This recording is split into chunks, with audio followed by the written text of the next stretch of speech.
Welcome back here to X's and Bros on the Michigan Sports Network. Danny Cahalan, Ryan Elke, Anthony Bellino, all joining you. Join us now covering the Detroit Lions. For all Lions, our good friend Logan Lamorandier. Find him on Twitter at L Lamorandier. Logan, missed you last week because I was incapacitated. How are you, my friend? How are things? How's life? Happy New Year. How are the kids? How's the wife? What's going on over there? Oh, it's a crazy time of year, just getting through it. And yeah, all last week, the Christmas weekend, and through this week, the kids have been, all three of them have been healthy for the first time in like 3 months. So it's actually been amazing.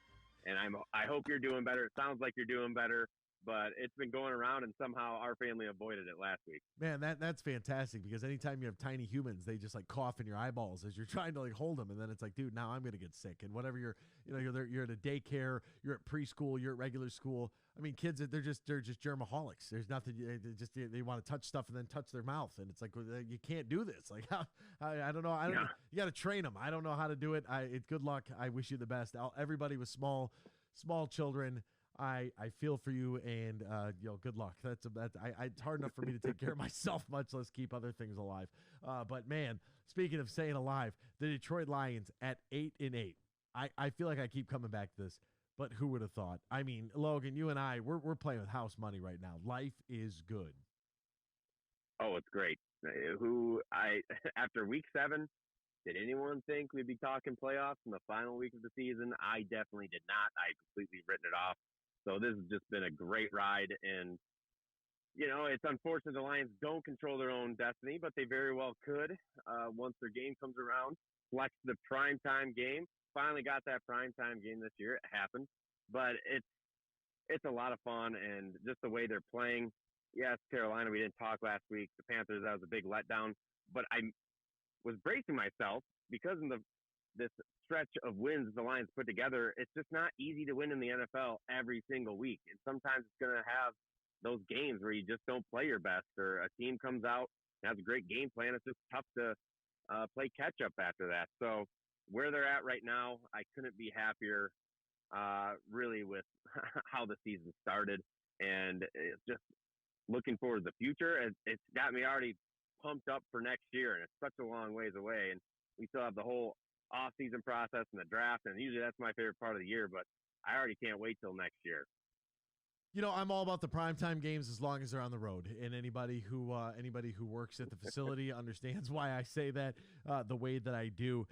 Let's go back and retrace our steps here, because we didn't get an opportunity to talk last week. They lost 37-23 at Carolina. Some people did say that they were bracing for them to basically throw out a clunker, because they have been playing pretty well in that game against the Jets. They really struggled. They found a way to win.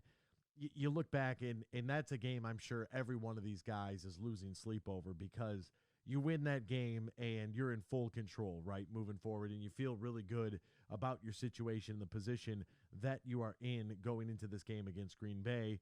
You have that letdown game, and it's just one that I know that the staff, and you could go back to Miami, you could go back to Seattle or Minnesota or Philly, but this stretch, this 7-2 run that they're on right now over the last 9, this is a much different team, and that to me will be that game that they all circle and say, man, I wish we had that one back. Yeah, no doubt. Just the way they're playing right now, though, it's tough to beat what they're doing right now. And that Carolina game seemed kind of fluky, but the way they bounced back against the Bears, what I thought was most impressive, where there was some concern on my end after that first Bears drive, and Justin Fields running all over the place, but they tightened up quick and they turned it into a blowout. So that bounce back game is also really good to see. It didn't shake the previous week didn't shake their confidence. They came out strong against the Bears and beat an inferior team and a team they were supposed to beat. And so that's, again, that's a sign of a winning team. And I feel like that's different than maybe in years past, where once you have that letdown game, it kind of all unravels from there. But I don't think the Lions are at that point. And even if they were to lose to Green Bay, as long as they look good doing it, I'm not going to be too terribly upset. It's going to be kind of a gut punch that they don't make it to the playoffs when we were so close. But again, I always have to fall back on what was I expecting them to do this year, and they're far past what I thought they would do. So again, you mentioned it, I feel like it is house money right now. House money, and we love that on this program. That much is for certain. Jared Goff's play over the last month has just been, I don't know, phenomenal is probably the wrong word to use, but at the same time, it does kind of feel to me like this guy has really found himself in a rhythm that is, comparable, or it's better than just about anybody else in the NFL. And that's really very surprising and very, kind of good to see as well because of the way that he has played. Talk about first in interceptions. He didn't throw a single interception in the month of December. He was tied for first with 300-yard games. He had 3 of those in the month of December. Second in quarterback rating, in passing yards, in passing first downs, tied for third in passes of 25-plus yards for those explosive plays, tied for fourth in passing touchdowns, and fifth in completions in the month of December. Jared Goff, I mean, we had so many questions about the bridge. What would they do? What are they going to do? Salary cap numbers, this, that, and the third. I'm just happy for Jared Goff, the player, for him to be able to come back, really take command of this football team, and have as successful of a season as he has had thus far in 2022. He has been just Mr. Consistent, which he might not have all those flashy plays or just, wow you with the arm strength or some tight window throws. And he has some really nice throws here and there. But, yeah, just eliminating the turnovers. That's always been one of his biggest weaknesses, was throwing interceptions in opportune times, or not being able to hold on to the football. It's just he's cleaned up. He's just playing a very clean game, and the Lions are good enough. They have enough talent around them right now, and all these rookies and younger players are stepping up and playing well. That I don't want to call him a game manager, because that seems to carry a negative connotation, but he is just playing clean football, and he's hitting guys that are open, unless you're Jameson Williams. Everyone else, he's great, and just getting the ball right to him, making good reads. I feel like his pocket presence has even maybe improved a little bit more, and that's maybe having some trust in the offensive line, because the offensive line is doing a great job for him. So he is.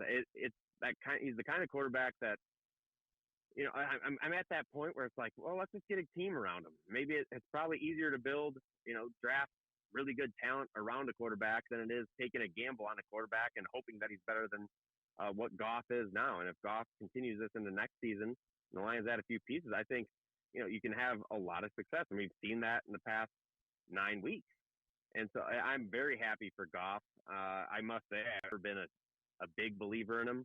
And, he's definitely changed my mind a little bit, at least as it pertains to next season, where I would be more than happy giving him one more year with all the reins, and just let him go out 1 year, more talent, and kind of see what he can do. Because he's found his groove. Maybe Ben Johnson has unleashed him a little bit, and just hope he can keep doing what he's doing on his next year. When you look at this team from let's go from an offensive perspective first.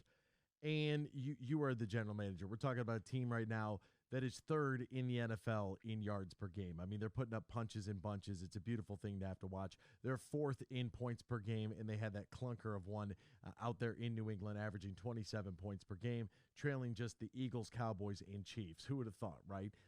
What would be on your grocery list for the Lions offensively for the upcoming draft / free agency offseason? Or are you basically content with what they have right now on offense, and you would spend the majority of your capital on the defensive side of the football?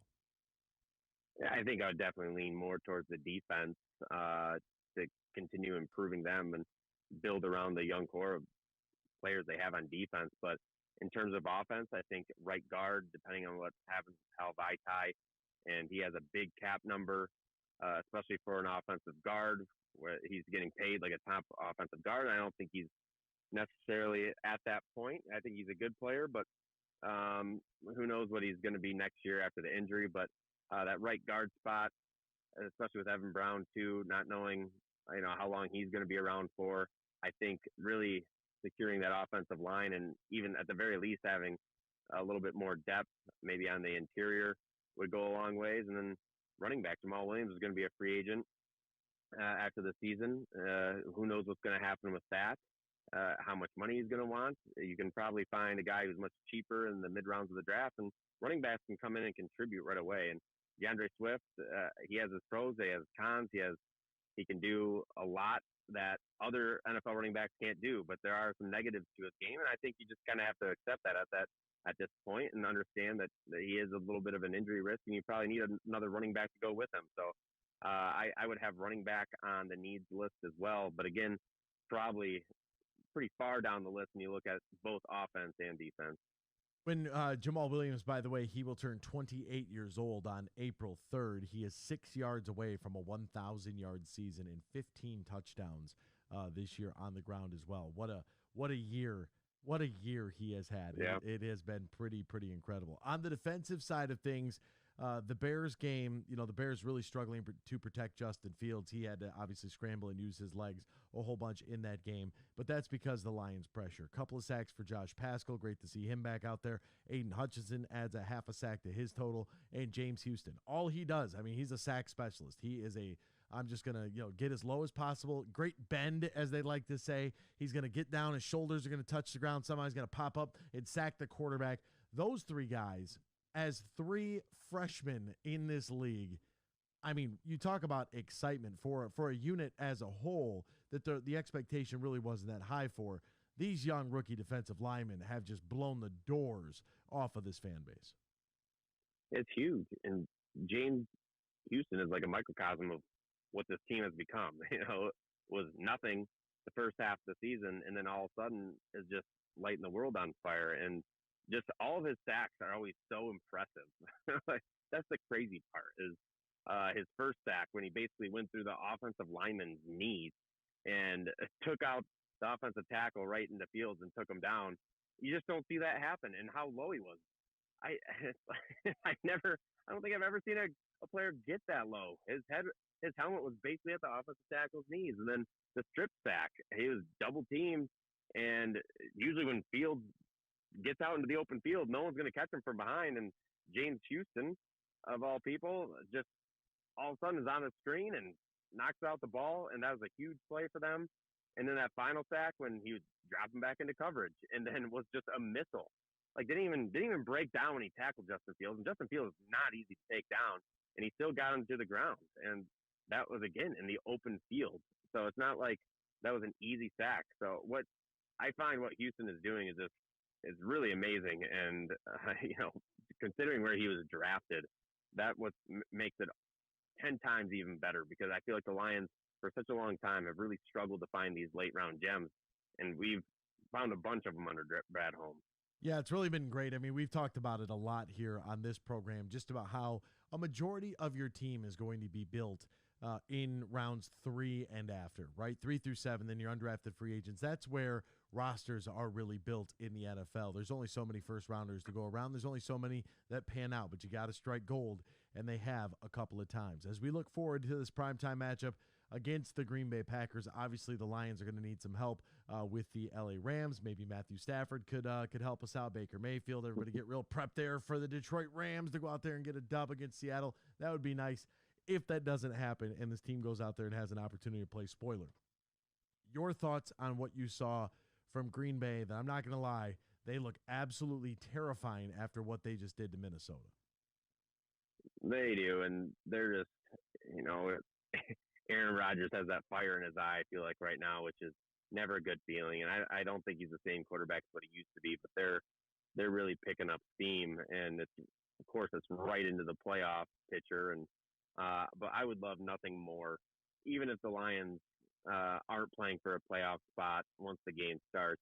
I don't think I'd love anything more to see the Lions spoil the Packers season, stop Rodgers, and if it is for some reason Rodgers' last game in a Packers uniform at Lambeau, he goes out with a loss to the Lions to be eliminated from the playoffs, that would just be the best thing ever. So I'm rooting for a win either way. Yeah, I've seen a couple people talk about draft position. If they're not out of the playoffs, there's no reason to get another win.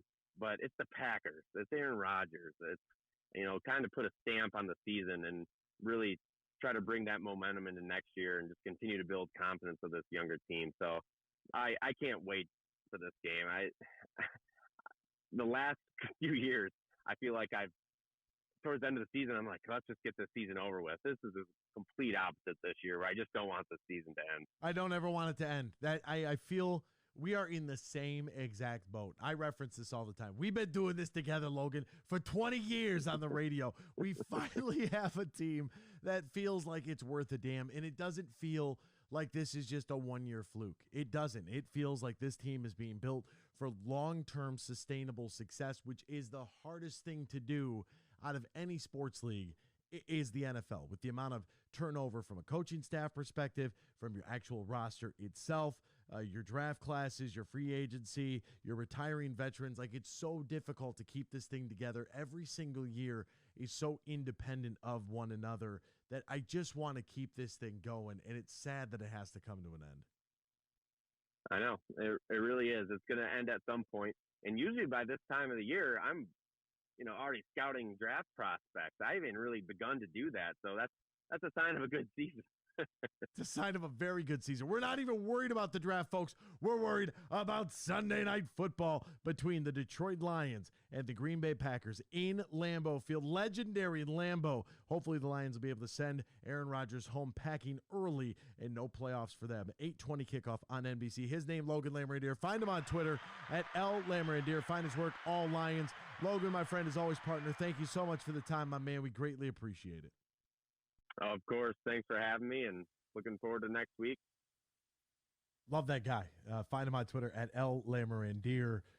It all comes down to Sunday night, and the big push right now from ESPN is the Packers win and they're in, right? And it's like, if we could just get can we just get a sliver of help from LA?